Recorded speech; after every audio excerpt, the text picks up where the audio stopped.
আমি যদি এই ডিগা উদালটা খাই বা পাতাটা ভাঙ্গি আপনারা দেখেন খুব ডালে গাছ গাছ দিস না দেখেন গাছ হ্যাঁ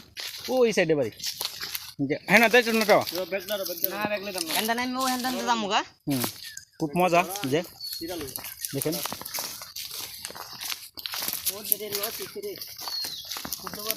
খুব মজা হইতেছে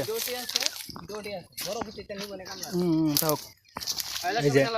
এই ডালগুলা খাইলে মানে শরীরের লাগে খুব ভালো হয় এটা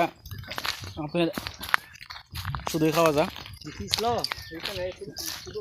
অনেক পিছিল যে মানে এই গাছগুলা দিয়ে শরবত বানালে খুব মজা হয় আর খুব স্বাদ লাগে যে বাজারে আপনারা শরবত খান দেখবেন পিছলা লাগে টান দিলে স্রোত ভিতরে চলে যায়।